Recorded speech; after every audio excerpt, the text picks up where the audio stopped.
اسحاق بن عبداللہ بن ابی طلحہ نے ان سے حضرت انس رضی اللہ تعالی عنہ نے فرمایا کہ نبی کریم صلی اللہ علیہ وآلہ وسلم نے میری ماں ام سلیم کے گھر میں نماز پڑھائی۔ میں اور یتیم مل کر آپ صلی اللہ علیہ وآلہ وسلم کے پیچھے کھڑے ہوئے اور ام سلیم رضی اللہ تعالی عنہ ہمارے پیچھے تھیں۔ صحیح بخاری حدیث نمبر 871۔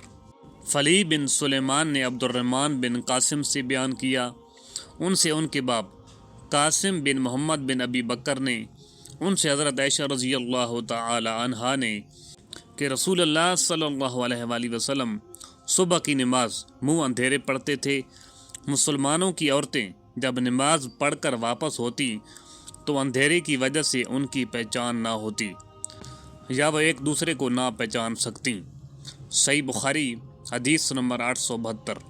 یزید بن زری نے بیان کیا، ان سے معمر نے، ان سے زہری نے، ان سے سالم بن عبداللہ بن عمر نے، ان سے ان کے باپ نے، انہوں نے نبی کریم صلی اللہ علیہ وآلہ وسلم سے روایت کی ہے کہ آپ نے فرمایا کہ جب تم میں سے کسی کی بیوی نماز پڑھنے کے لیے مسجد میں آنے کی اس سے اجازت مانگے تو شوہر کو چاہیے کہ اس کو نہ روکے۔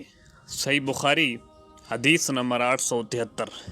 سفیان بن عینہ نے بیان کیا، ان سے اسحاق بن عبداللہ بن ابی طلحہ نے، ان سے حضرت انس رضی اللہ تعالی عنہ نے فرمایا کہ نبی کریم صلی اللہ علیہ وآلہ وسلم نے میری ماں ام سلیم کے گھر میں نماز پڑھائی۔ میں اور یتیم مل کر آپ صلی اللہ علیہ وآلہ وسلم کے پیچھے کھڑے ہوئے اور ام سلیم رضی اللہ تعالی عنہ ہمارے پیچھے تھیں۔ صحیح بخاری حدیث نمبر 874۔ ابراہیم بن سعد نے بیان کیا، انہوں نے زاری سے بیان کیا، ان سے ہند بنت حارث نے بیان کیا، ان سے ام سلمہ رضی اللہ تعالی عنہا نے، انہوں نے فرمایا کہ رسول اللہ صلی اللہ علیہ وآلہ وسلم جب سلام پھیرتے تو آپ کے سلام پھیرتے ہی عورتیں جانے کے لیے اٹھ جاتی تھیں اور حضور صلی اللہ علیہ وآلہ وسلم تھوڑی دیر ٹھہرے رہتے، کھڑے نہ ہوتے۔ زاری نے کہا کہ ہم یہ سمجھتے ہیں آگے اللہ جانے یہ اس لیے تھا تاکہ عورتیں مردوں سے پہلے نکل جائیں۔ صحیح بخاری حدیث نمبر 875۔ ابو زناد نے بیان کیا، ان سے ربیہ بن حارث کے غلام عبد الرحمن بن حرمز ارج نے بیان کیا کہ انہوں نے ابو ہریرہ رضی اللہ تعالی عنہ سے سنا اور آپ رضی اللہ تعالی عنہ نے نبی کریم صلی اللہ علیہ وآلہ وسلم سے سنا۔ آپ صلی اللہ علیہ وآلہ وسلم نے فرمایا کہ ہم دنیا میں تمام امتوں کے بعد ہونے کے باوجود قیامت میں سب سے آگے رہیں گے، فرق صرف یہ ہے کہ کتاب انہیں ہم سے پہلے دی گئی تھی، یعنی جمعہ ان کا بھی تھا جو تم پر فرض ہوا ہے، لیکن ان کا اس کے بارے میں اختلاف ہوا اور اللہ تعالیٰ نے ہمیں یہ دن بتا دیا، اس لیے لوگ اس میں ہمارے تابع ہوں گے، یہود دوسرے دن ہوں گے اور نصارہ تیسرے دن۔ صحیح بخاری حدیث نمبر 876۔ عبداللہ بن یوسف تنیسی نے بیان کیا، انہوں نے کہا کہ ہمیں امام مالک نے نافع سے خبر دی اور ان کو حضرت عبداللہ بن عمر رضی اللہ تعالی عنہ نے کہ رسول اللہ صلی اللہ علیہ وآلہ وسلم نے فرمایا کہ تم میں سے جب کوئی شخص جمعہ کی نماز کے لیے آنا چاہے تو اسے غسل کر لینا چاہیے۔ صحیح بخاری حدیث نمبر 877۔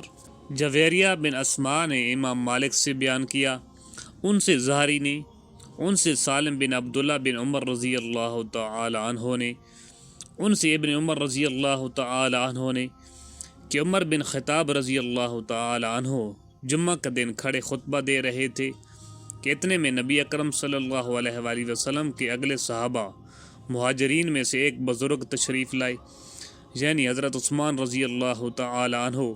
عمر رضی اللہ تعالی عنہ نے ان سے کہا، بھلا یہ کون سا وقت ہے؟ انہوں نے فرمایا کہ میں مشغول ہو گیا تھا اور گھر واپس آتے ہی اذان کی آواز سنی، اس لیے میں وضو سے زیادہ اور کچھ غسل نہ کر سکا۔ حضرت عمر رضی اللہ تعالی عنہ نے فرمایا کہ وضو بھی اچھا ہے، حالانکہ آپ کو معلوم ہے کہ نبی کریم صلی اللہ علیہ وآلہ وسلم غسل کے لیے فرماتے تھے۔